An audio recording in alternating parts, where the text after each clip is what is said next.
Thank you for inviting me back, and I feel like I'm in a space launch right now. Thank you for inviting me back to Norway for the second time. Myself, my wife, we spent the last 4 days driving around the country, and I was struck by how similar it looks to Israel. I'm just kidding.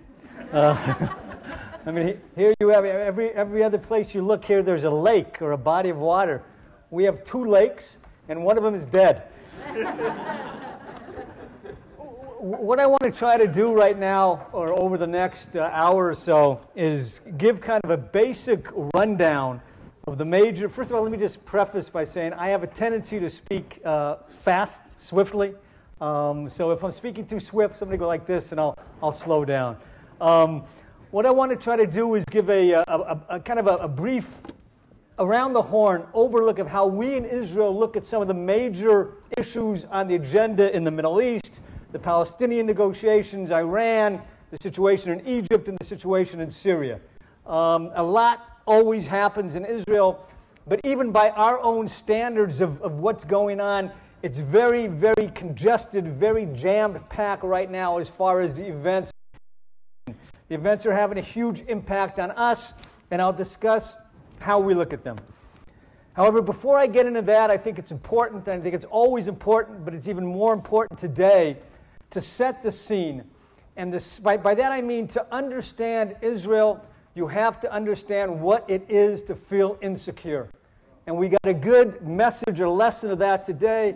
I don't know how many of you have been following the news, but I just heard it when I arrived in the hotel that 3 Israeli teenage boys hitchhiking in Gush Etzion, just south of Jerusalem, were kidnapped. And that's something, believe me, that plays on everybody's head, on everybody's mentality.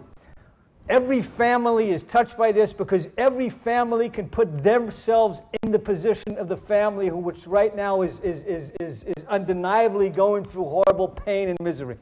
Everybody can feel it. I have 4 children. I have 2 sons who learned in a school not far from where this happened, who hitchhike regularly to and from our home to the house. I can see how this happens, and believe me, it impacts on me, it impacts on everybody. It colors the way we, the citizens of Israel, look at the government and what policies the government should take. To understand Israel, and I said this 4 years ago, and I repeat it today even more in light of what happened today, even more earnestly. To understand Israel, you have to understand what it is to feel insecure. The second intifada, which hit in September of 2000, fundamentally changed the Israeli psyche. It's changed our head. It changed how we look at the world and how we see the world. To understand Israel, you have to understand the fears people have of this type of thing happening. Exactly what happened. Arguments with my kids day in and day out, don't hitchhike because God forbid something could happen. And their kids, they say, don't worry, nothing will happen to us. Right? To understand Israel, you have to understand that mentality, the fear that something like this could happen to your kid, the fear that a missile could come pounding into your living room in the south. We have 1.5 million people in the southern part of Israel who live within missile and rocket range. We had missiles fired a couple days ago. Right? To understand Israel, you have to understand the fear of a random terror attack. And to understand Israel, you have to understand the fear that many people, every family has somebody in the army, and the fear that, God forbid, something will happen to their kid in the army. Right now in Israel, I can imagine what's going on with the army. The army is on high alert. They're going into the cities in the West Bank, and everybody's kids are in the army, so parents are fretting about, are their kids going to get called up? Are they going to have to go into the cities?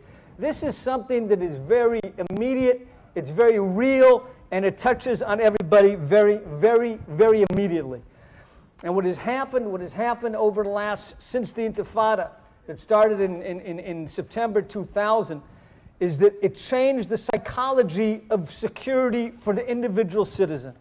I remember the first time I went to Israel. I've lived in Israel now for about 33 years.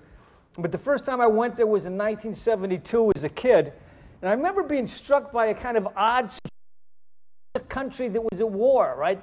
We did back in 72, we'd already gone through 3 wars, but yet the wars happened on the borders. Inside the cities, you felt safe. So there was a kind of a paradoxical situation that it was a country at war, but you felt safe inside. And what happened was the Second Intifada, the second wave of terrorism that began in September 2000, fundamentally changed that equation. You lost that sense of security inside the country. I'll give you an example that I served. Everybody goes into the Army. I served for 15 years as a combat medic in the reserves, which means that every year for a month they used to send me to the borders. And they'd send me either to the Lebanese border or the Syrian border. And I come from Denver, Colorado, right? I moved to Israel from Colorado. I didn't know much about what happens on the borders. They'd call me up to the Army. I'd be afraid because things happen on borders. Terrorists infiltrate through borders. Rockets fall on borders. The last time I was in the Army was in March 2002. March 2002 happened to be the absolute worst month of violence that Israel ever faced, the worst month of terrorism we ever faced.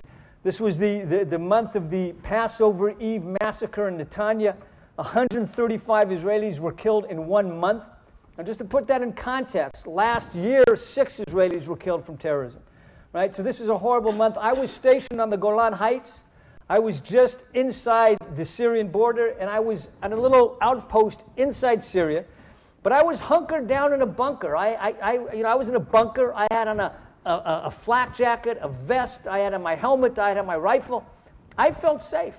I was worried about my high school, my junior high school daughter at the time, who had to take a bus from where I live outside of Jerusalem into Jerusalem to go to school. And that's how the whole psychology, the whole equation of what and what is not secure was kind of flipped on its head. And this feeling impacted on everybody. It impacted on everybody because the terrorism that we faced during that time and the terrorism that we still face, although not to the same degree, it's real and it impacts everybody. It's not something happening out there somewhere else. It's happening in your neighborhood. It's happening in your environment. Right? I'll give you my own example. I live in a very average apartment building just outside of Jerusalem with 12 units in my building. The guy I bought my apartment from was killed in a terrorist attack. We had a cleaning woman, our first cleaning woman, an immigrant from Russia, was killed in a bombing attack in Jerusalem. Next door neighbor's nephew was hurt badly in a bombing attack in the Tel Aviv area. Upstairs neighbor's nephew was a soldier, was killed in Hebron.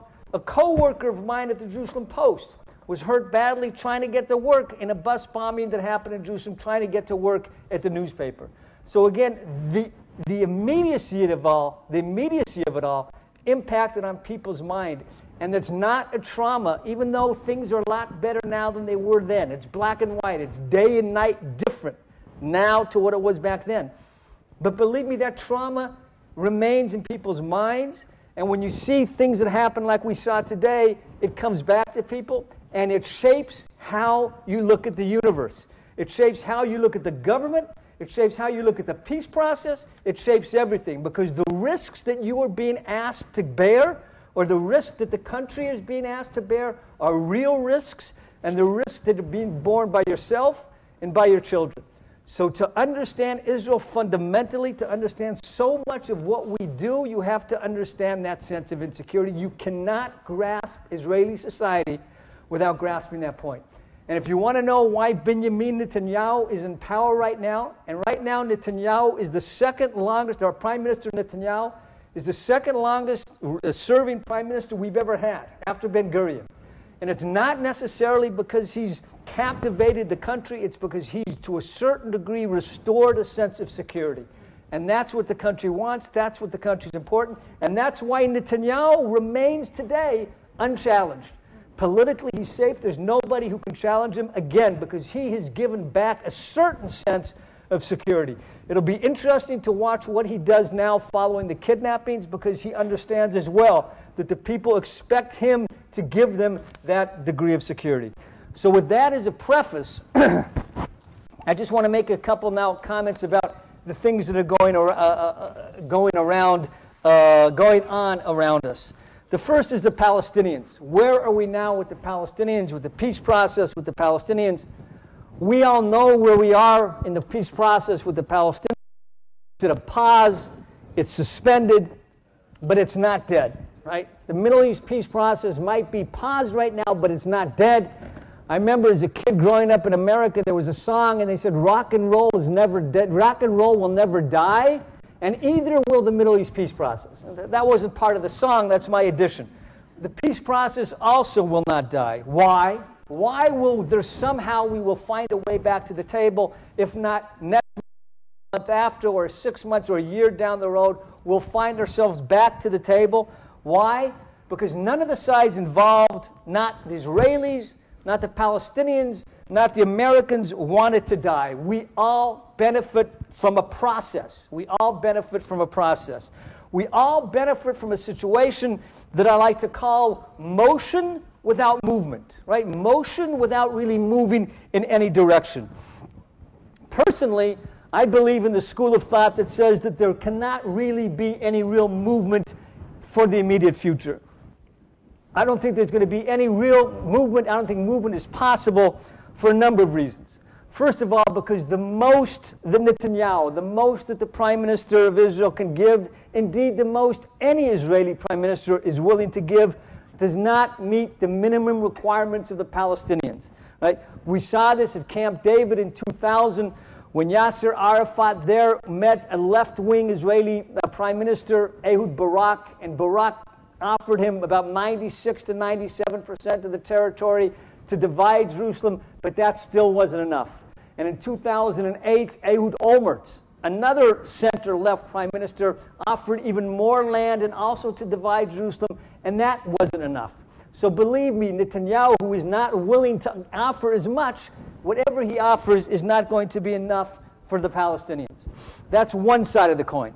The other side of the coin is that Abu Mazen, that the Palestinian president, Mahmoud Abbas, who is also known as Abu Mazen, he is not able to meet Netanyahu's demands, right? Both because he doesn't really have the authority from his people to do so, nor necessarily the will to do so.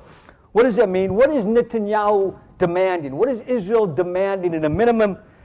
It's demanding that the Palestinians recognize Israel's inherent historic right to be there somewhere, anywhere, right? That we have a right to a nation state for the Jewish people.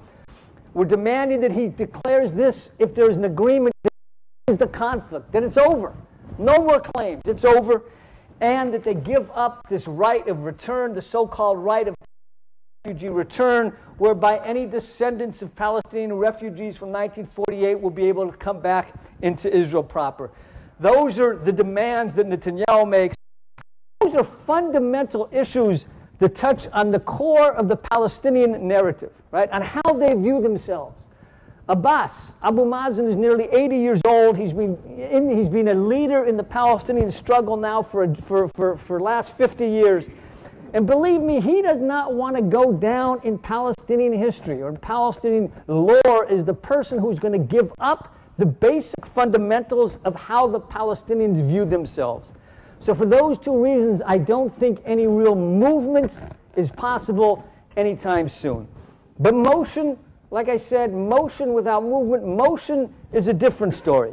Everyone wants motion, right? There's an old saying that I don't necessarily believe or agree with, but there's an old saying that says that Palestinians want peace without a process, and the Israelis want a process without peace. Right? I don't agree necessarily with the first part, that the Palestinians want a peace without process. I think we all want a process. We all want a process. The Palestinians want a diplomatic process. Why? For a number of reasons. First of all, because a process itself guarantees billions of dollars of aid to the Palestinian Authority. A process ensures Abu Mazen that he has stature and status in the world's capitals. A process also helps keep a lid on the violence. If there's a process, a diplomatic process, the likelihood of an intifada breaking out again diminishes a bit. And violence is a twin-edged blade, right? If the Palestinians unleash violence, then we get hurt by it, but they also get hurt by it because we're going to react to it. And also, violence is difficult because you know how you unleash the violence, you know how it comes out of the bottle, but you don't know how to get it back into the bottle. And Abu Mazen has to worry that if there's this chaos that ensues in the West Bank, that what happened in Gaza could very much happen in the West Bank. And what happened in Gaza was that Hamas overthrew Fatah in Gaza, the same thing could happen in the West Bank. So I think that he too wants a process. But here's the key. Abu Mazen wants a process, but he doesn't want a process to end successfully. He doesn't want it to end successfully. Because as the process continues and continues and continues, every time it fails, and he will ensure it fail, he'll walk away before he signs on the dotted line, then what happens is the international pressure will mount on Israel to do something, to give more. Right? After each failure, there's a return to the talks, with Israel generally being blamed for the breakdown of the talks, which means that when we go back to the table, our negotiating position, Israel's negotiating position, is worse. Abu Mazen wants to keep the pressure on Israel continuously, so he wants to crown a process with success. The Americans want a process. Why do the Americans want a process? Because for all the recent talk of how Washington is turning its back on the conflict in the Middle East and dealing with other issues and crises elsewhere, any chance of that really happening, I think, is slim. Secretary of State Kerry, U.S. President Barack Obama have already staked too much political energy, capital, and time in the Middle East to just throw up their hands and say, you know what, we're going to walk away, we can't deal with it. The U.S. also understands very well that it's not something you can just walk away from and nobody else is going to fill the vacuum. Because if you leave, somebody else is going to move in there. And I think the Americans saw this very carefully, they saw this very much in the situation in Egypt. Because what happened with Egypt, after Morsi took over, after Sisi took over from Morsi, right, the Americans were unwilling to give the Egyptians the same type of military aid they gave them in the past, and they didn't sell them these helicopters, Apache helicopters. And what did the Egyptians do? The Egyptians didn't sit around waiting for the sky to turn colors. Right? The Egyptians turned to the Russians, and the Russians were willing to sell them the arms. So once the Americans saw that the Russians would step in, they then agreed to sell the arms. And also another reason that the Americans want a process is because superpowers don't just walk away from problems, not if they want to retain their superpower status. And Israel wants a process as well. Why? Again, for the same reasons, or one of the same reasons that the Americans want it, because it keeps out of the arena people you don't want in. Believe me, we in Israel, the government in Jerusalem, we would much rather have a U.S.-led process than one, led by the Europeans. We'd rather Kerry be leading this process rather than Catherine Ashton, because Kerry understands us, or the Americans have a better sensitivity to our needs than the Europeans have historically shown. Right? We also want a process because a process has a tendency of reducing heat to a certain degree on Israel in key European capitals while this process is continuing. I'll give you one quick example. Israel recently has discovered some natural gas, right? So we have these natural gas rigs off in the ocean. We're natural gas mini power. Not like you guys, but a natural gas mini power. And we have to have warships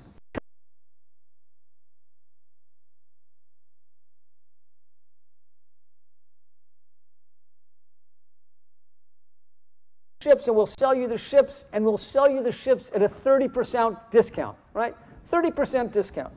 After the peace process broke down with the Palestinians, the Germans came back to us and said, yes, we'll sell you the ships, but forget about the discount, right? And this is just kind of an indication of the benefits we get when there is a process. And the third reason that I think Netanyahu wants a process is because it has the added political benefit of keeping his coalition intact, right? He's got a very difficult coalition. There are two parties in there who say that, well, if he doesn't go ahead full-fledged with the Palestinians and negotiate, then they will leave the coalition. So he has that added incentive to have some kind of process. So at a certain point in time, I think it's clear that the sides will get back to the negotiating table. But the question then is when and under what conditions, and what do you do with Hamas and Fatah, and what will be different next time when we sit down? And I think in answering that question, it's instructive first to look back what happened in July when John Kerry started this latest round of talks, when he essentially brought the Palestinians kicking and screaming to the negotiating table. And people were asking, what's different now? What's different this time than it has been in the past? Manishtana, what has changed? What's changed? Why will it work this time when it hadn't in the past? And Carey, being Carey, was supremely optimistic. He said, this time the stars are aligned just right. This time you have two leaders who are willing to take risks, a better regional environment. This time you have two peoples who realize that if it fails, they're going to face a horrible situation. They'll be staring into the abyss. And he said, the hardest part is just getting the sides to the table. Once you have them at the table, it'll be easy to get the job done because everybody knows what a solution looks like. And what happened, why did the process fail this time? It failed because each one of those four premises turned out to be mistaken. First, he said that both leaders are willing to take risks. First, he said that geez, sorry. If I can't move my hands, I can't talk.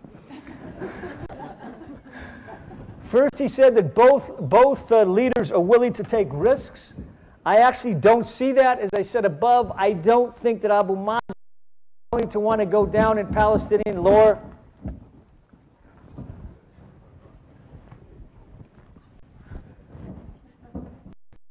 You probably have to bend the speech out.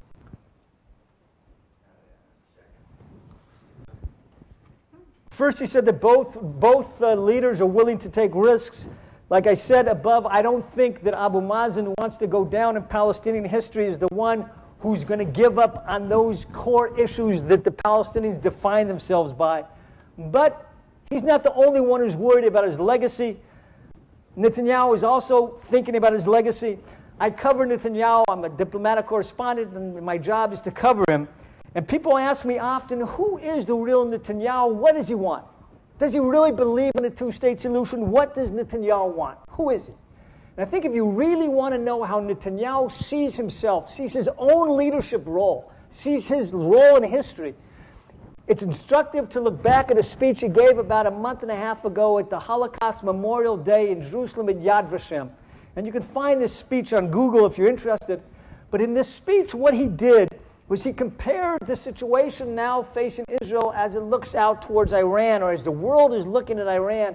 He compared that with the pre-war era in the 30s before the Second World War. And he said that just as the world leaders were averting their eyes from the Nazis then because they didn't want confrontation, so too today is the world and the world's leaders averting their eyes because they don't want confrontation with Iran. The only thing different, he said, from our perspective, from the Jewish perspective, is that Israel is now strong. The Jewish people have an army. We're no longer helpless. But the world, how it looks at Iran, he said, was strikingly similar to the atmosphere that was extant, the atmosphere that was prevalent during the 30s. And this is what he said. This is what he said during his speech. He said, very few world leaders understood then the enormity of the threat to humanity posed by Nazism. He said that Churchill was one of them. Few among our leaders, meaning the Jewish leaders, primarily Jabotinsky, Jewish leader named Zev Jabotinsky, a great Zionist leader, warned against the imminent destruction facing our nation. But they were widely criticized and the warnings were disregarded, and they were treated as merchants of doom and warmongers. And believe me, when Netanyahu said that they were treated as merchants of doom and warmongers, he was referring to how he is being looked by much of the world when he speaks about Iran. And that speech, and again, I say this as one who's interviewed Netanyahu on numerous occasions, follow very carefully everything he says. That speech defines Netanyahu. That speech defines how Netanyahu sees himself. This is how he views himself. This is how he views his role. A combination of Churchill and Jabotinsky.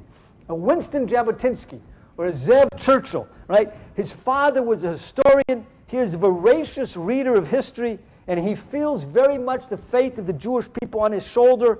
He really does, and that is how he sees his role.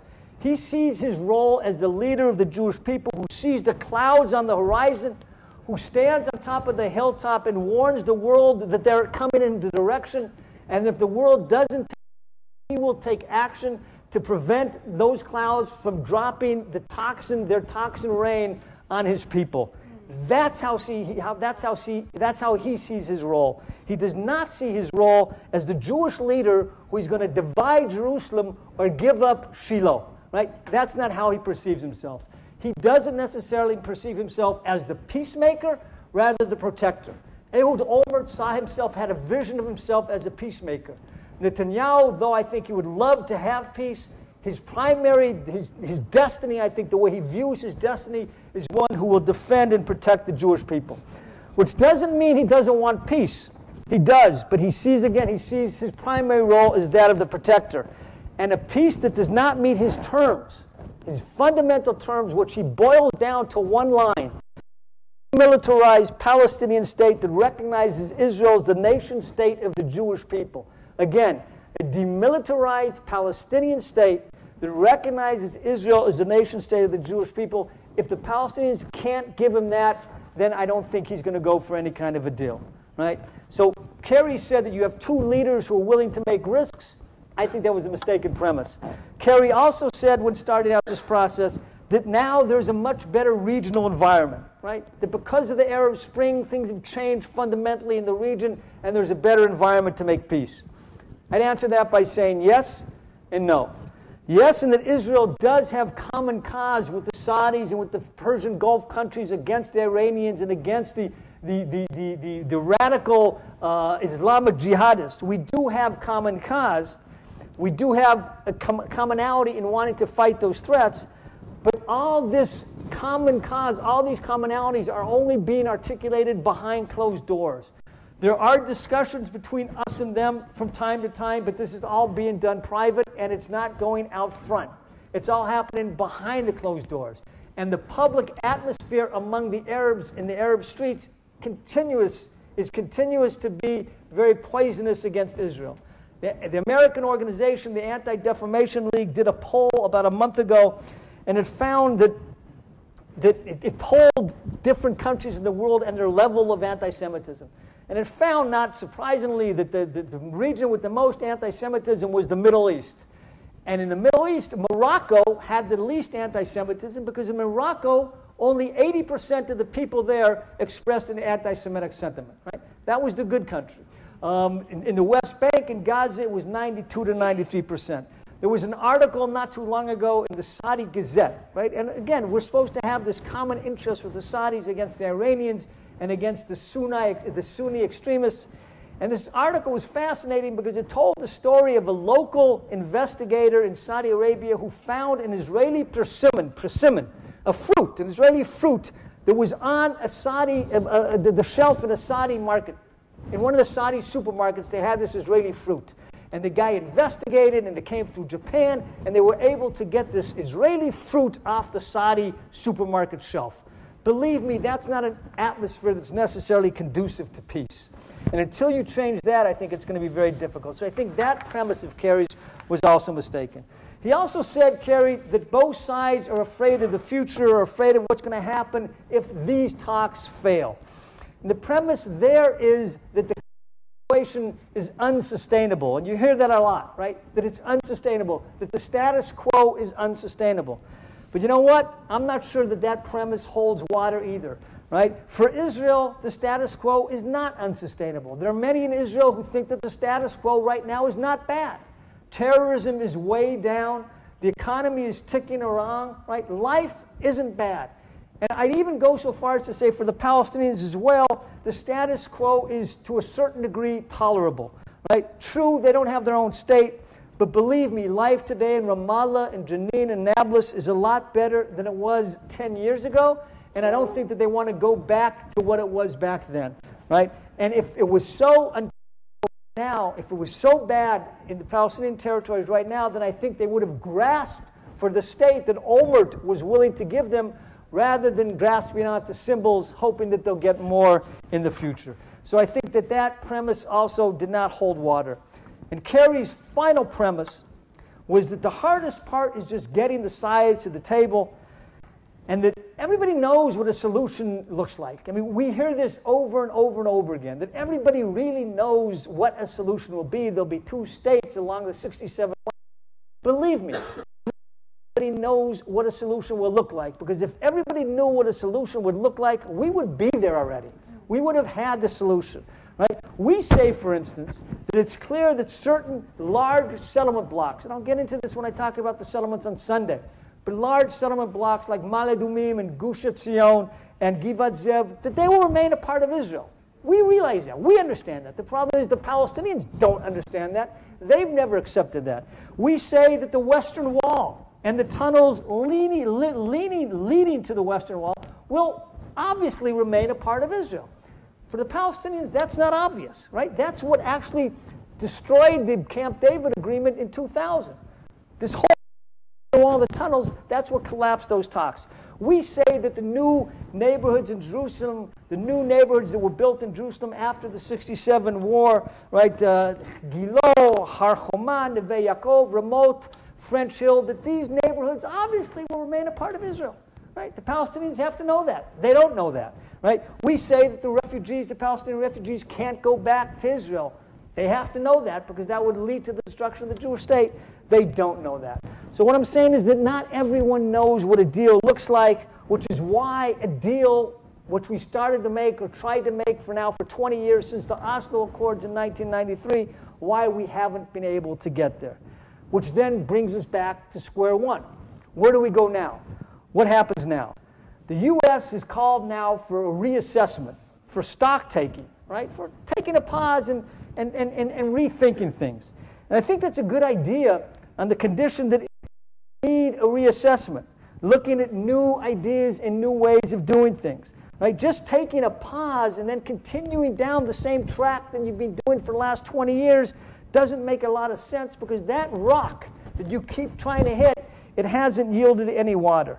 And what's that rock? That you can negotiate right now a two-state solution. But it's not happening. It's not happening because on the 6 major core issues, the gaps are simply too wide.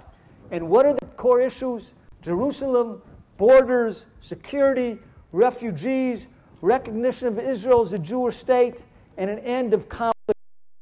On those issues, we've been trying for 20 years to bridge the gaps, and we've failed. You just try again the old way, or do you maybe try something new? Now, the Palestinians know what they'll do. The Palestinians have a plan B.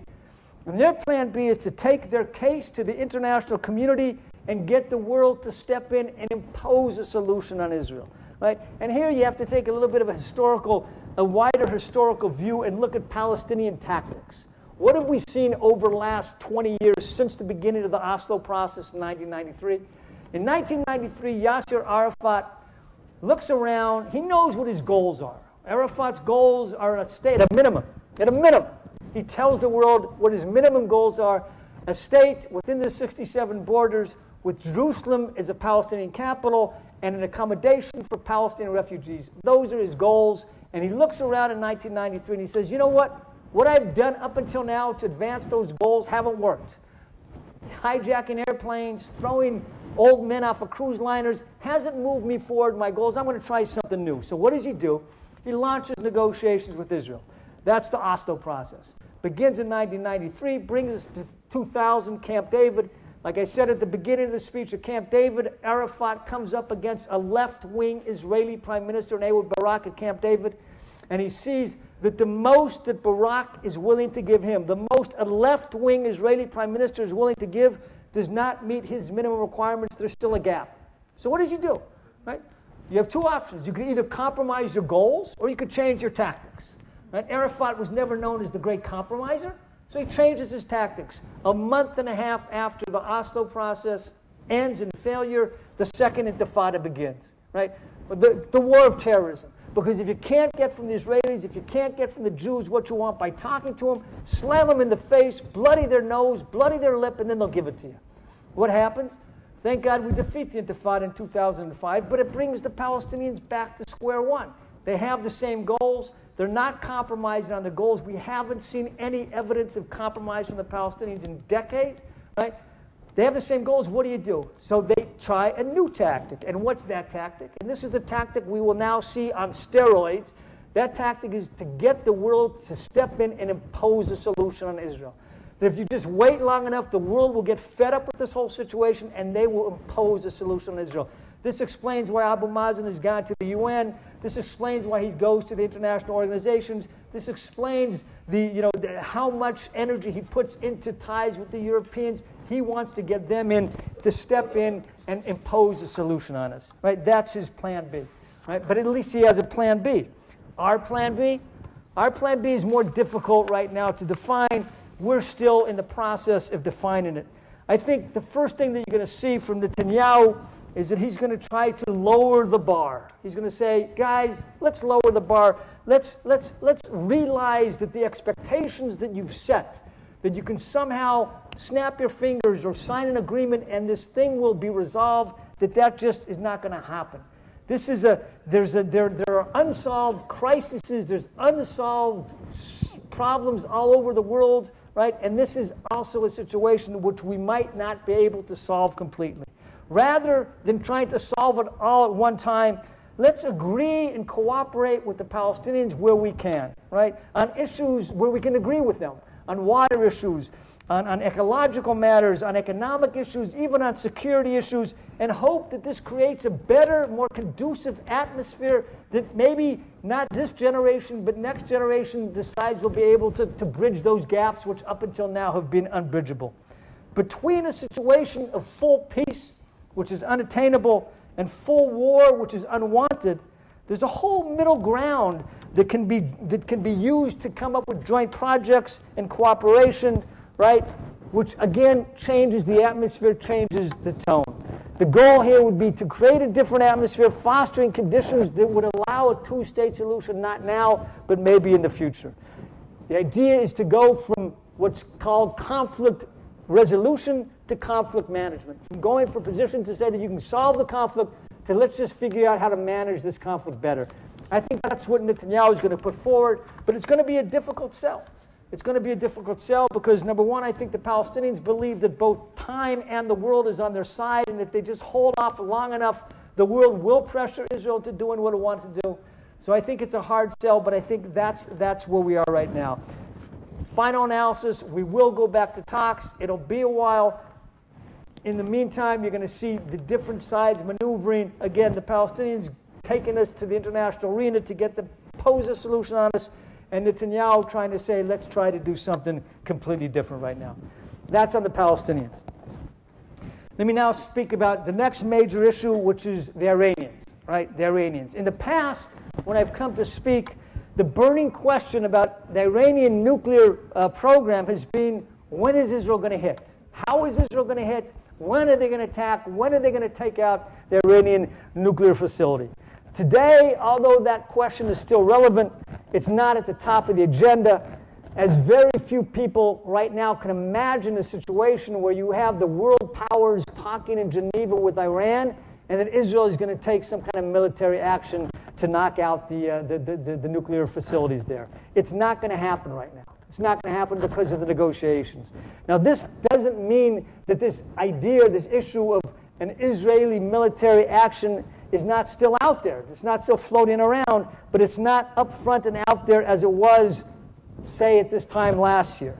Today, at this moment right now, the more burning question is not when Israel will attack, but whether the P5+1, whether the U.S. and the Western powers and Iran will sign some kind of nuclear agreement by July 20th. Kerry said that this thing is supposed to be signed by, right? Will they sign an agreement?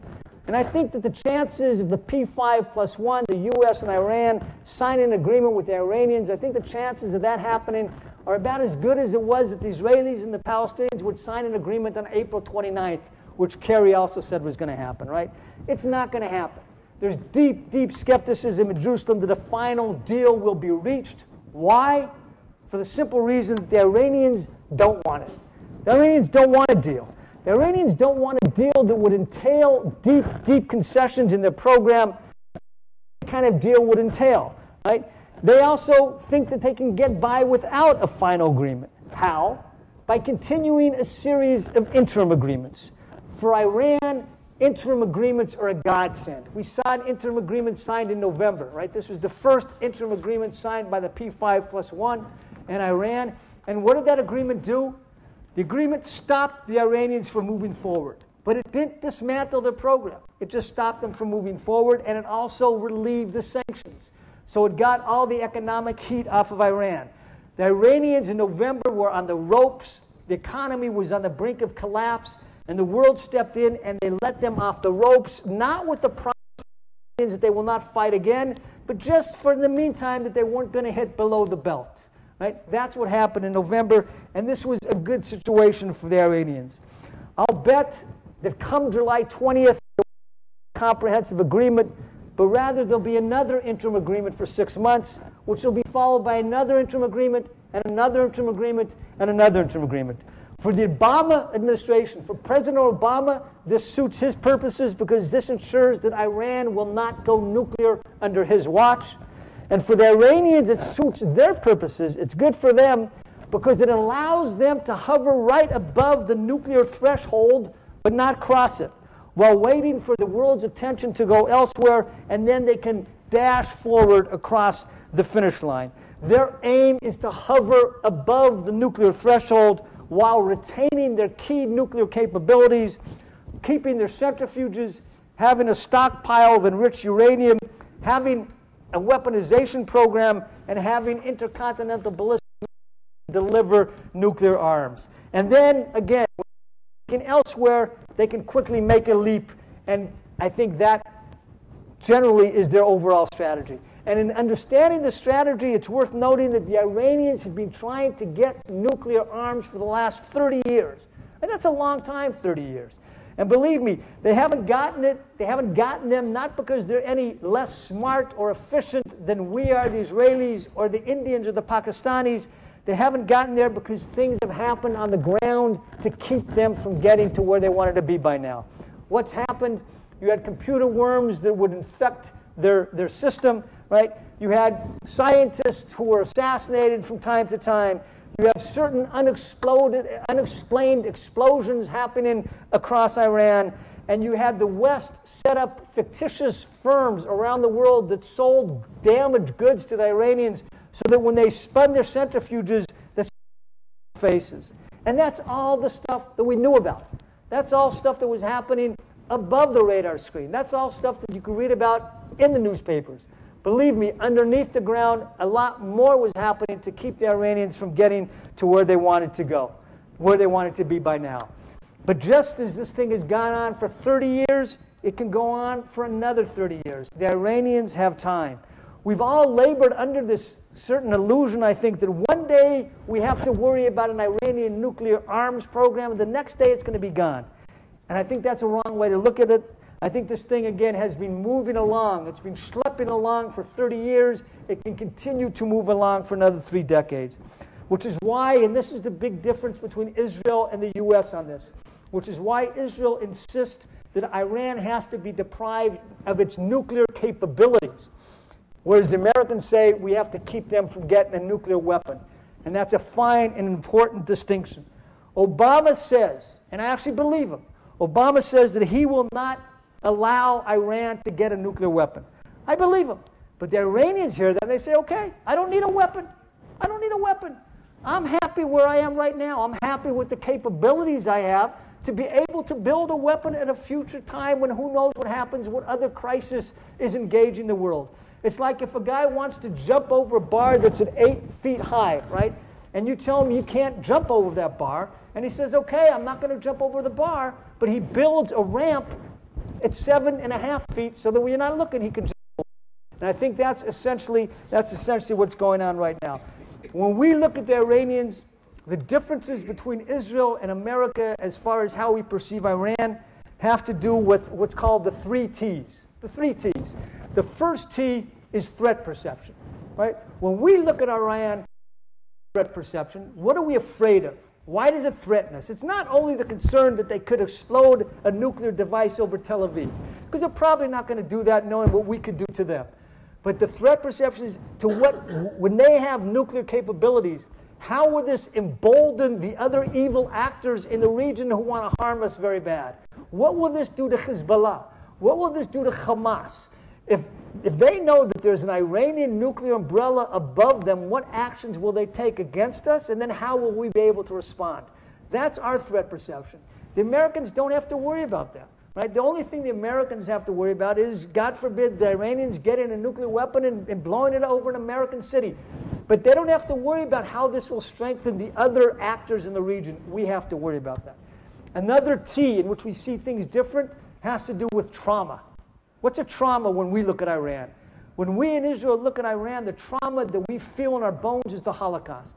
And keeping a regime that denies the Holocaust from getting the potential to carry out another Holocaust. That's our trauma. That's how we view it. How do the Americans view it? The American trauma when looking at Iran is Iraq and not wanting to be sucked into another fruitless war in their mind in the Middle East. Okay, so we have different trauma perceptions. And the final thing has to do with what's called a trigger. Right? When do you take action? When do you take action? And this goes to the question I raised just a minute ago about capability versus weapons.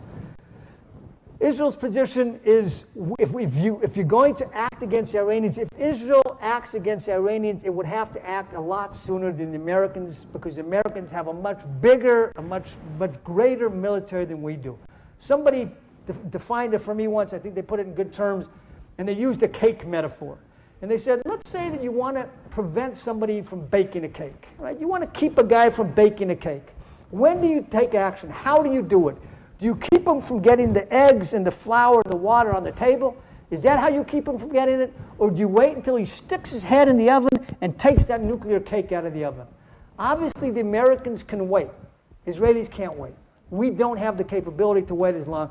And those are the major differences we have with the Americans. Which brings us back to the original question, and that is, will Israel act? Will Israel act? Is Israel going to take action against the Iranians? Look, we don't know. Nobody knows. Anybody who tells you that they know is not telling the truth, because the only people who know are the prime minister, the defense minister, the head of the Mossad, and believe me, they're not talking. All we have to go on is historical precedent.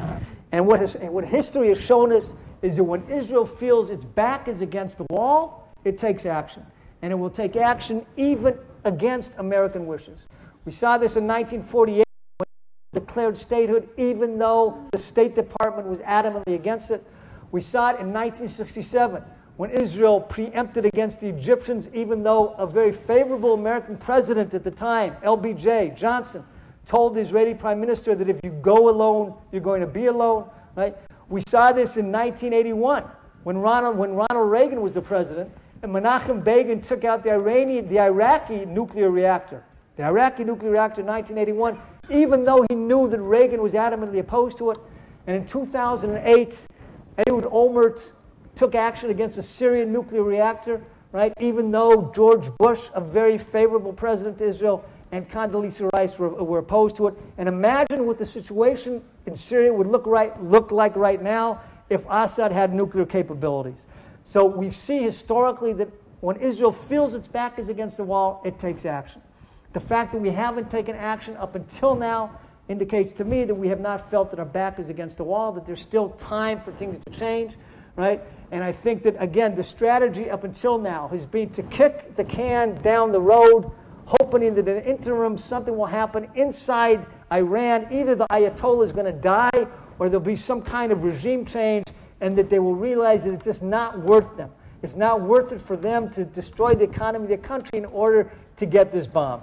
But right now the situation is that you're going to have a situation where you have one interim agreement after another interim agreement after another interim agreement. And I think Israel is going to be watching carefully whether or not during these interim agreements the Iranians are moving forward. And if they feel that they are moving forward, if they feel they do move forward, I think they'll take some kind of action.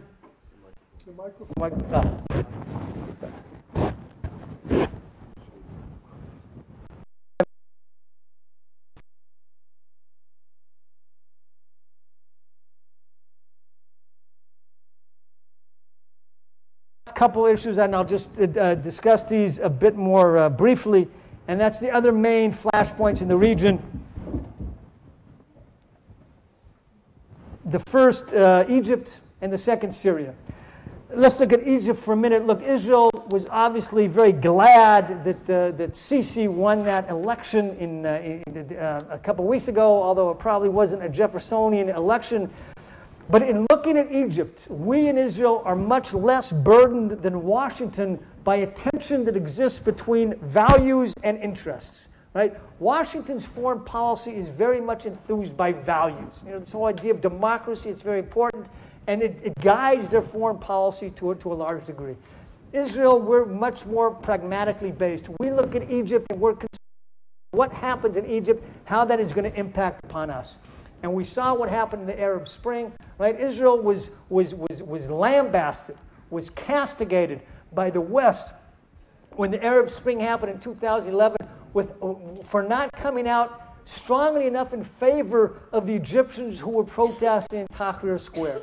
Right? I remember there was a columnist for the New York Times at the time, Thomas Friedman, he's still there, and he wrote a column I'll never forget, blasting Netanyahu. He said the Egyptian people were having their liberation moment, and the people stood with the pharaohs.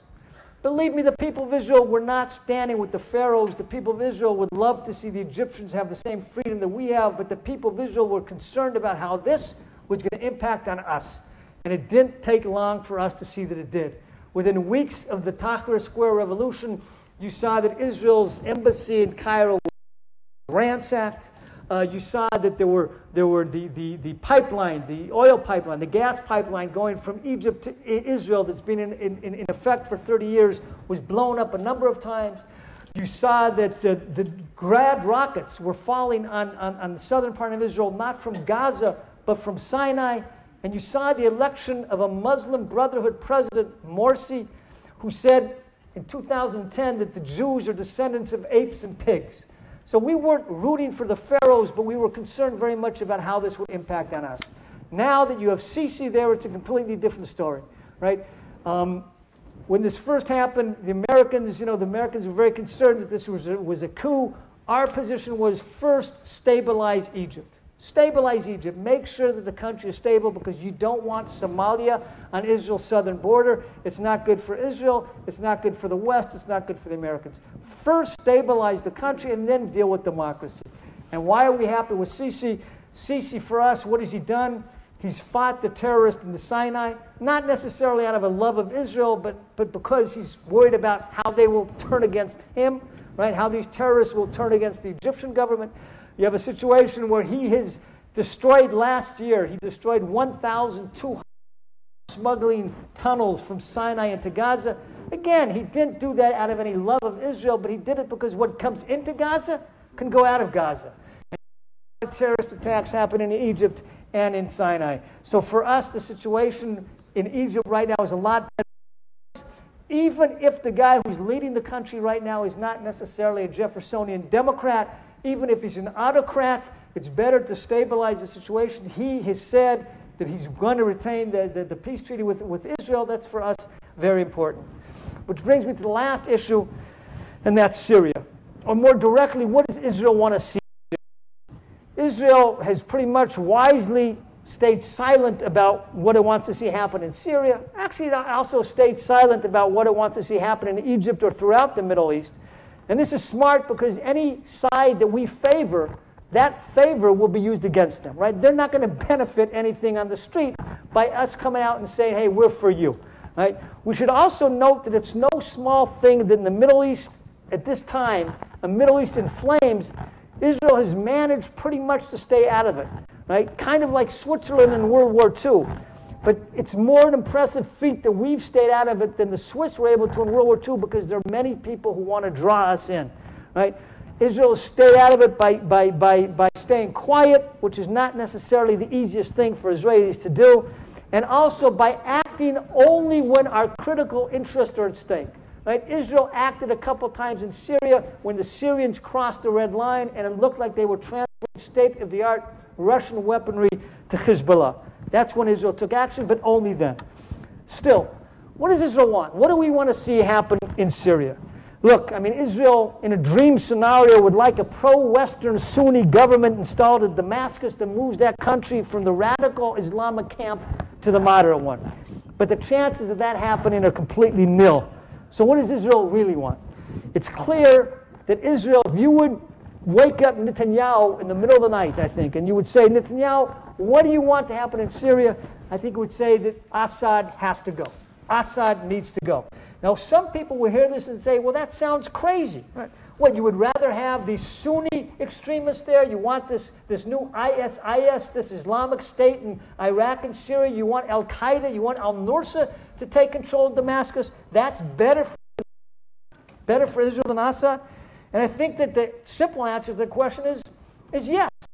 What is our main strategic threat right now? What's our main existential threat? Is a radical Shiite arc that starts in Iran, that moves through Iraq, Syria, and Lebanon. That arc is for us something that we see as the existential threat. If you can pull Syria out of that, if you can take that stone out of that arc, right, that's a net gain. That's a net gain, right? And that's the reason why we would rather have a situation where it's no guarantee that Al-Qaeda would control Syria. But even if that would be the conclusion, that's something that would be better for us than a situation where Assad remains there. You're taking this big brick out of that very important act. All that being said, Israel is taking no action regarding what's going on in Syria because any involvement there would work against us. The dismantling, the situation in Syria is obviously, it's a horrible situation. The humanitarian tragedy there boggles the mind. You have 160,000 people who've been killed there. But looking at it purely from an Israeli strategic perspective, there are certain silver linings. Right? And I know it's tough to talk about a silver lining when you look at this humanitarian crisis, but if you think strategically from an Israeli perspective, there are some silver linings. The first is that Assad is dismantling a large part of his chemical weapons. Maybe not all of them, but a lot of them. That's good. The second thing is that the Syrian army, which for a generation or 2 generations was the main conventional threat against Israel, right? When our planners were planning about, God forbid, their main concern was the Syrian army. It wasn't the biggest army, that was the Egyptian army, but it was the best trained army and it was the best equipped army in the Middle East. That army is not a threat to us now for the foreseeable future. Secondly, a weakened Syria means a weakened Hezbollah. And that's good for us, right? Hezbollah has taken a real hit by this situation in Syria on 2 counts. First of all, its stature, its status in the Arab world has been diminished a great deal. Up until the Syrian civil war, the Hezbollah was the darling in the Arab streets because they led the resistance against Israel. Now they're not seen as those leading the resistance against Israel as much as they're seen as those who are aiding and abetting Assad as he butchers fellow Arabs, 160,000 fellow Arabs. Also, in Lebanon right now, there's a lot of questions about Hezbollah that you would not have heard 5 years ago. But not only as far as stature, Hezbollah has been weakened because they're fighting with Assad in Syria, and they're dying with Assad in Syria. Right? Some 500 Hezbollah fighters have been killed, about 2,000, 2,500 have been wounded. Believe me, we're not shedding any tears over that. And the final thing, the reason that the Syria thing, there is a silver lining, is because a weakened Syria is a weakened Iran. Syria was Iran's only ally in the Arab world. It was through whom they could project their power and their influence in the Arab world. And with Syria gone, that power and that influence has been reduced. So if you look at it from that perspective, from a strategic perspective, there are certain things in this whole Syrian situation that for Israel are beneficial in the long run. Look, after saying that, after giving you that kind of briefing on the situation, you could hear all that and you could say, my God, that sounds depressing. That sounds horrible. Where's the good news? Where's the good news? How is Israel going to make it? How is Israel going to make it? And I think that's an interesting question. And it's a question that we hear a lot about this time of year. Last month, we celebrated Israel's Independence Day. And every time Israel has another Independence Day, you read stories, a lot of them in Europe. Can Israel survive? Will Israel survive? Will it be able to deal with all these challenges? And I think it's important to put things in a certain perspective. And I think what happens to what happens to us many times in Israel is we lose the forest for the trees. We get so deep down inside the forest and depressing news, the bad news, that you don't widen the lens and take a wider view. And I think it's very important to take a wider view. What do I mean by that? I'm optimistic about Israeli society.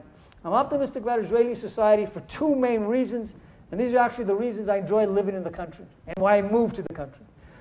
The first is the country's amazing resilience, and the second is the country's uncanny ability to find short-term solutions to problems. As far as the resilience is concerned, all you had to do to feel the resilience was to walk the streets of the country from 2000 to 2005, when you had mind-numbing terrorism and bombs going off about every other week, and the country did not shut down. The people continued, the vibrancy continued, the creativity continued, the economy continued to develop. As a Knesset member in 2002. 2002, Israel lost 456 people to terrorist attacks. 456 people, if you put that in American terms, that's 19,000 people killed in 1 year, right? You had a situation where a Knesset member, left-wing Knesset member, said, this is an unprecedented time in Israeli history, an unprecedented situation in Israeli history. You have horrible terrorism which is affecting everybody. The exit gates are wide open, but people are not running for the doors. And I think that showed something about the country. I think we surprised ourselves with that resiliency, and I think we surprised our enemies by that resiliency. Hassan Nasrallah, the head of Hezbollah, gave a speech, a famous speech in 1999 called the spider web speech. And he said, Israel's like a spider web. All you have to do is blow, blow, blow, and it'll disappear. Well, believe me, they blew, and it didn't disappear. And that gives me a lot of hope in our ability to deal with these types of things in the future. And the second thing that gives me a great deal of hope is the country's uncanny ability to find short-term solutions to problems. Not long-term solutions, right? But short-term solutions. What do you look at the terrorism in 2002? When the Intifada hit in 2000, people were saying, can we beat it? Can we do anything about it? How can you act against it? What can you do? But Israel had to find a solution to it because you wanted to live there. You can't just throw up your hands and say, I can't deal with it. They found a solution. Again, we brought terrorism down from 456 people killed last year to 456 people killed in 2002 to 6 people killed last year. And believe me, it's not because they stopped trying. It's not because they stopped wanting to blow you up. You just figured out how to deal with it better. What did you do? You built the security fence. You built what's called the wall, right? You moved the troops back into the cities. You developed drones so that you could strategically assassinate the leaders of the terrorist organizations. You found a way to deal with it because you had to. Another great example of this was when we left Gaza in 2005. Remember in 2005, Israel withdrew from the Gaza Strip. We moved every last Jew out of Gaza. There's not a Jew in Gaza, dead or alive. They even moved the bones of those who were buried there. Right? And what happened the minute we left? Rockets started raining down on your population. Again, you have to find a solution. What are you going to do? You can't move 1.5 million people out of the Negev. You have to find a solution. So what did they start to do with American help? Develop a 3-tiered anti-missile umbrella. So if they throw the missiles at you, you'll be able to shoot a good number of them down and give yourself some breathing space. So they developed the Iron Dome in the south to deal with the short-term missiles. They built something called David Sling in the north to deal with missiles coming from Lebanon, from Hezbollah. And they had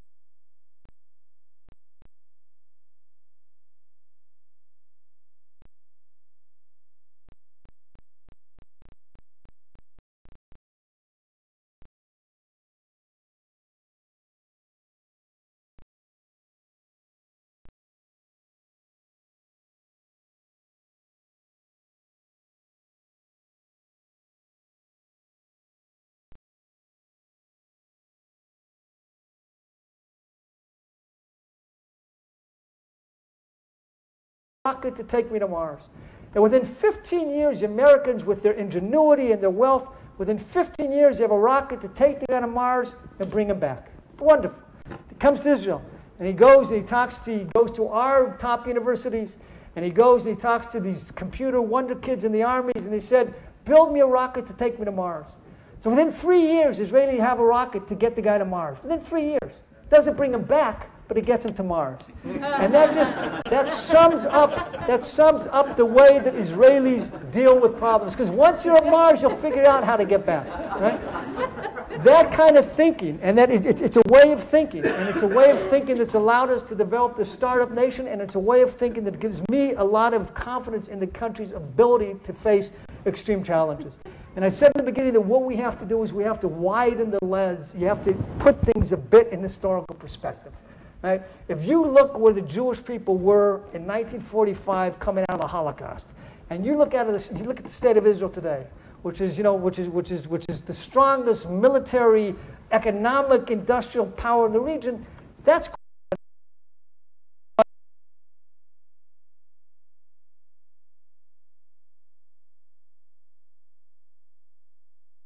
allowed me to put the whole story of Israel into a certain perspective, a certain historical perspective that we should keep in mind when you want to get kind of depressed when looking at the news. And believe me, I write the news and I want to get depressed.